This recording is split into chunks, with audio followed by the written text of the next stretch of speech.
आइए दोस्तों, हम लोग आज क्लास ट्वेल्थ का हिस्ट्री का मस्ट VVI क्वेश्चन जो हर साल एग्जाम में आता रहता है, ठीक है। हिस्ट्री का क्वेश्चन उसको देख रहे हैं और हमें यहाँ कितने क्वेश्चन लिए? 8-9 क्वेश्चन लिए हैं, ठीक है। और 9 क्वेश्चन को मैं मात्र आपको 15 मिनट में याद करा दूंगा, ठीक है। यकीन मानिए आप लोग इस वीडियो को देखिए और देखिए, मात्र हमको 15 मिनट या 12 मिनट का समय दीजिए, ठीक है। जितना क्वेश्चन है ये सारा आपको दिमाग में फिट कर दूंगा, ठीक है। चलिए आइए देखते हैं हम लोग क्या। सिंधु सभ्यता के खोज पर संक्षिप्त टिप्पणी लिखे। देखिए ये बोला है क्वेश्चन, सिंधु सभ्यता के जब खोज हुआ था उसके बारे में आप जितना जानते हैं थोड़ा सा हमें बता दीजिए, ठीक है। देखिए सबसे पहले सिंधु सभ्यता में हड़प्पा सभ्यता है, ठीक है। तो हड़प्पा सभ्यता का खुदाई कौन किया था? दयाराम साहनी ने 1921 में किया था, ठीक है। और 1921 में इसका खुदाई हुआ और 4 साल तक चला था इसका खुदाई तो 1925 तक हुआ। और उसके बाद 1922 में राखल दास बनर्जी ने मोहनजोदड़ो का खोज किया, ठीक है। तो बोलेंगे सिंधु सभ्यता में हड़प्पा सभ्यता का खुदाई दयाराम साहनी ने 1921 में शुरू किया और 4 साल चला और 1925 तक समाप्त हो गया, ठीक है। उसके बाद जो है 1922 में मोहनजोदड़ो की खुदाई राखल दास बनर्जी के द्वारा किया गया, ठीक है।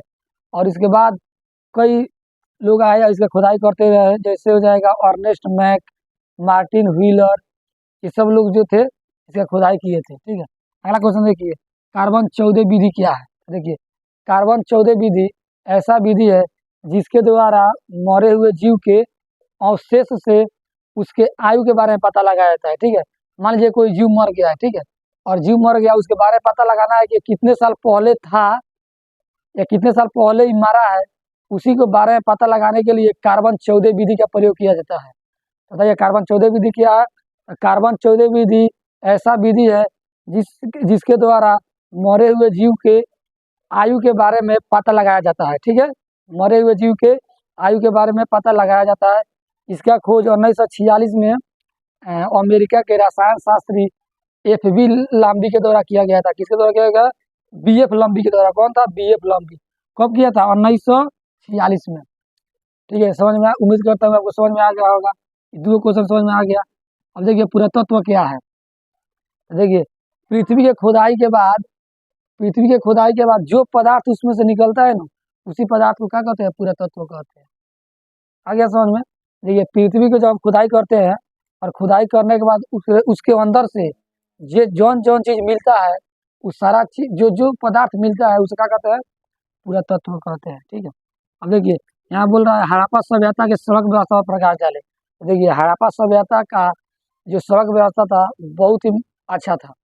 सबसे पहले यहाँ का जो सड़क था वो पक्की ईंट से बनाया गया था। किस ईंट से बनाया गया था? पक्का ईंट से बनाया गया था।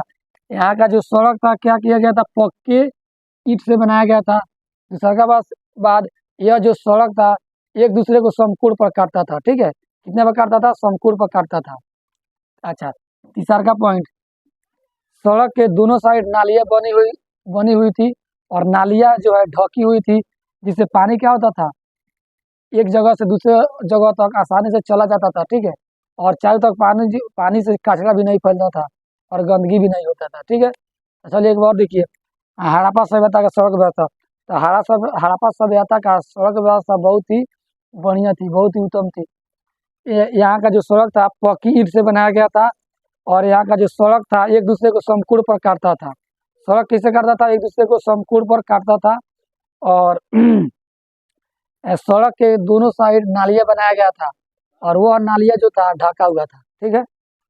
जाके देखिए हड़प्पा सभ्यता का पतन के कारण होता है। देखिए हड़प्पा सभ्यता के पतन के कई कारण हैं।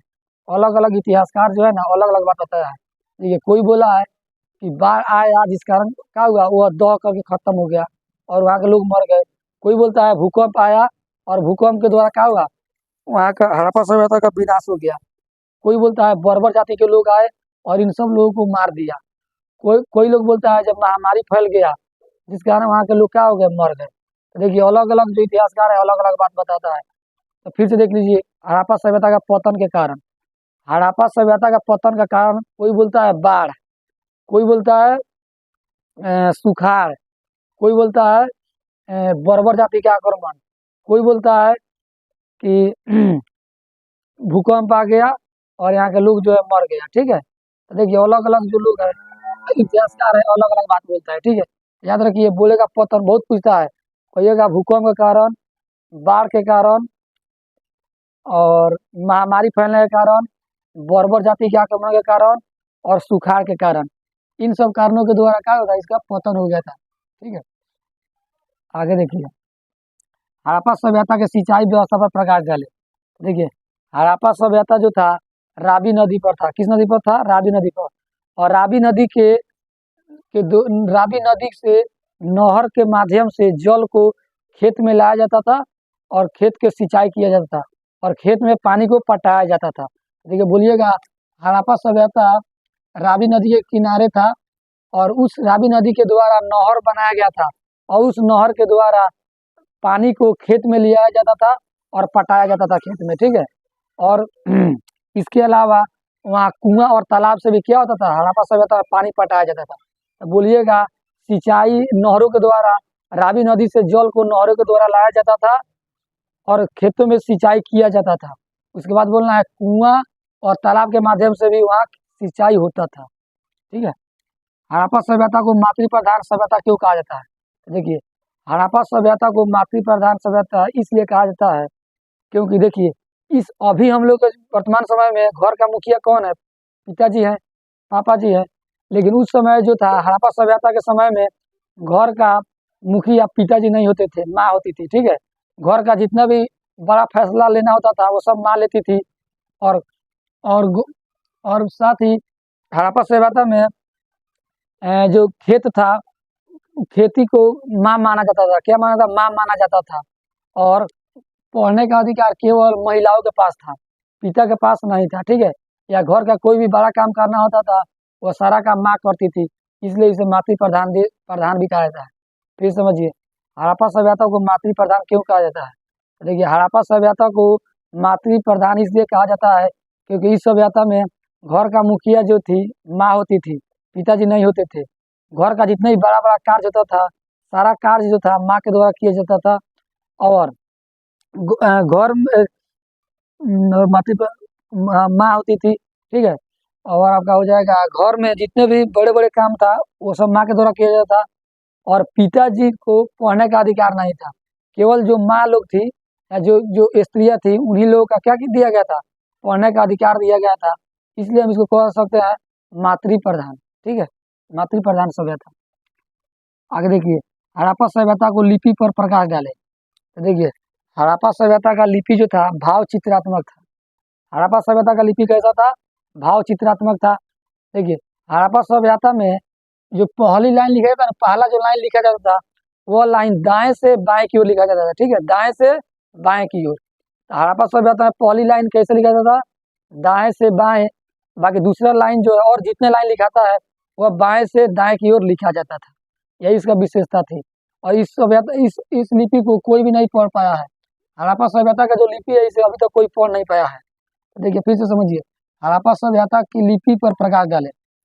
तो देखिए हड़प्पा सभ्यता का लिपि भाव चित्रात्मक था, इसे अभी तक पढ़ा नहीं गया है। ठीक है, और यह लिपि का जो पहला लाइन था वह लिखाता था दाएं से बाएं की ओर और बाकी जितने भी लाइन होता था उस लाइन को बाएं से दाएं की ओर लिखा जाता था। चलिए अगला देखिए मोहनजोदड़ो से आप क्या समझते हैं?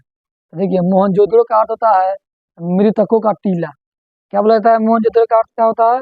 मृतकों का टीला। ठीक है, और देखिए मोहनजोदड़ो था ना ये यहाँ पर विशाल स्नानागार माने स्नान करने वाला जगह जो है बनाया गया था, बहुत बड़ा बनाया गया था। तो मोहनजोदड़ो से क्या देखे, मोहनजोदड़ो से क्या मिला है? विशाल स्नानागार और विशाल अनागार। अनागार मतलब जहाँ ओन जमा करके रखा जाता है वह कहाँ से मिला है? मोहनजोदड़ो से मिला है। फिर समझिए मोहनजोदड़ो के बारे में बोला है बताने के लिए, तो कहेंगे मोहनजोदड़ो का अर्थ होता है मृतकों का टीला। क्या होता है? मोहनजोदड़ो का अर्थ होता है मृतकों का टीला। और यहाँ पर सबसे बड़ा स्नानागार पाया गया है और सबसे बड़ा अनागार पाया गया है। और मोहनजोदड़ो की खुदाई खुदाई राखल दास बनर्जी के द्वारा किया गया था 1922 में। ठीक है, किसके द्वारा किया गया था? राखल दास बनर्जी के द्वारा। आइए एक बार और हम रिपीट कर लेते हैं। सिंधु सभ्यता के खोज पर संक्षिप्त टिप्पणी लिखे। तो देखिए सिंधु सभ्यता जो थी, सिंधु सभ्यता क्या खुदाई सबसे पहले हड़प्पा सभ्यता का हुआ और दयाराम साहनी के द्वारा 1921 में शुरू किया गया और 1925 तक चला। ठीक है, उसके बाद जो है मोहनजोदड़ो हो गया। मोहनजोदड़ो का खुदाई 1922 में राखल दास बनर्जी के द्वारा किया गया। ठीक है, इसके बाद कितने आए और खुदाई कर रहे थे, तो इतने ही हमको याद रखना है। अब देखिए कार्बन 14 विधि क्या है।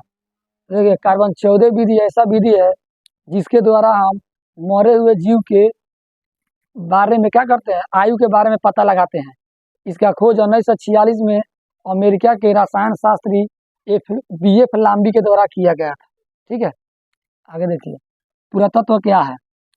तो धरती के खुदाई कैला के बाद जौन में से पदार्थ मिलता है वही पदार्थ के क्या कहल जाला, पुरातत्व कहल जाला। ठीक बा, पुरातत्व का मतलब ये होता है खुदाई करना। ठीक है, तो धरती के खुदाई कैले के बाद जो में से पदार्थ मिलता है उस पदार्थ को क्या कहते हैं, पुरातत्व कहते हैं। हड़प्पा सभ्यता का सड़क व्यवस्था को बताइए। तो देखिए हड़प्पा सभ्यता का सड़क व्यवस्था बहुत ही उत्तम थी। यहाँ का जो सड़कें थी पक्की ईंट से बनाया गया था। कैसे ईंट से बनाया गया था? पक्की ईंट से बनाया गया था। और यहाँ के सड़क के दोनों ओर नालियाँ बनाई गई थी और नालिया के ऊपर नालिया को ढका गया था। ठीक है, और यहाँ हड़प्पा सभ्यता का जो सड़क था वह एक दूसरे को समकोण पर क्या करते थे, काटते थे, एक दूसरे को काटते थे। अब आगे देखिए हड़प्पा सभ्यता के सिंचाई पर ना हड़प्पा सभ्यता के पतन के कारण बताइए। देखिए हड़प्पा सभ्यता के पतन के कई कारण हैं। ठीक है, कोई बोलता है जो यहाँ बाढ़ आया और यह समाप्त हो गया, कोई बोलता है भूकंप आया और समाप्त हो गया, कोई बोलता है बर्बर जाति के लोग आए और इन सबको मार दिए, कोई लोग बोलता है कि सुखाड़ आया और यहाँ के लोग का विनाश हो गया, कोई लोग बोलता है कि महामारी के द्वारा यहाँ के लोग का विनाश हो गया। ठीक है, पतन हो गया। आगे देखिए हड़प्पा सभ्यता के सिंचाई पर प्रकाश डाले। तो देखिए हड़प्पा सभ्यता जो है रावी नदी पर पाया गया है और रावी नदी के माध्यम से रावी नदी से नहर के माध्यम से खेतों में सिंचाई किया जाता था और इसके अलावा कुआं और तालाब के माध्यम से भी सिंचाई किया जाता था। ठीक है, आगे देखिए हड़प्पा सभ्यता को मातृ प्रधान सभ्यता क्यों कहते हैं? तो देखिए हड़प्पा सभ्यता को मातृ प्रधान इसलिए कहा जाता है क्योंकि इस समय घर की मुखिया कौन होती थी, माँ होती थी, और साथ ही खेती होता था तो उस खेती में मातृ देवी का ही पूजा होता था। और उस सभ्यता में पढ़ने का अधिकार केवल महिला के पास ही था, पुरुष के पास नहीं था। सारा घर का जितना भी बड़ा बड़ा कार्य होता था वो सब महिलाएं के द्वारा ही किया जाता था। पुरुष का उस समय कोई वैल्यू नहीं था, इसलिए इसे मातृ सभ्यता भी कहते हैं। हड़प्पा सभ्यता के लिपि पर प्रकाश डाले। तो देखिए हड़प्पा सभ्यता का लिपि जो था भाव चित्रात्मक था। कैसा था? भाव चित्रात्मक था। देखिए हड़प्पा लिपि के पहला जो लाइन होता था दाएं से बाएं की ओर, पहला लाइन दाएं से बाएं की ओर, बाकी जितने लाइन होता था वो बाएं से दाएं की ओर लिखा जाता था। ठीक है, और देखिए अब मोहनजोदड़ो से आप क्या समझते हैं? तो देखिए मोहनजोदड़ो का अर्थ होता है मृतकों का टीला, यानी मरे हुए लोगों का टीला, जगह जो होता है उसको बोलते हैं मृतकों का टीला। मोहनजोदड़ो का अर्थ क्या होता है? मृतकों का टीला। ठीक है, और मोहनजोदड़ो का खुदाई राखल दास बनर्जी के द्वारा 1922 में किया गया था। और देखिए यहाँ से विशाल स्नानागार क्या पाया गया है? विशाल स्नानागार, विशाल आनागार यहीं से पाया गया है। ठीक है, देखिए मात्र 12 से 13 मिनट हो रहा है और आप लोगों का 9 जो सवाल है आपके दिमाग में मैं सेट कर दिया। मैं देखिए ऐसा ही पढ़ाता हूँ। अगर आप लोगों को मुझसे जुड़ना है तो आप जुड़ सकते हैं। मेरा यूट्यूब चैनल है @राज क्लास 10 और जा करके आप मेरा वीडियो देख सकते हैं। देखिए मैं जो भी सब्जेक्ट को पढ़ाता हूँ तो मैं बच्चे को गारंटी होता है कि 15 से 20 मिनट का मैं वीडियो बनाता हूँ और उतने देर में जितना पढ़ाऊँगा सारा बच्चे को दिमाग में डाल दूंगा और बच्चे को याद रहेगा। क्योंकि देखिए हमको एग्जाम हॉल में जब जाना है ना तो अपना दिमाग को लेकर जाना है, न कि किताब को। मैं ऐसा काम नहीं करता हूँ कि आपको कॉपी में लिखा कर छोड़ दिया और आप ले जा कर रख दिए और फिर रिजल्ट अच्छा नहीं उठेगा, तो ऐसा नहीं होता है। मेरा मकसद है सभी लोगों को क्या करना है, शिक्षा देना अच्छा से और लोगों को आगे बढ़ाना। उम्मीद करता हूँ आपको समझ में आया होगा। चलिए जय हिंद, मिलते हैं अगले वीडियो में।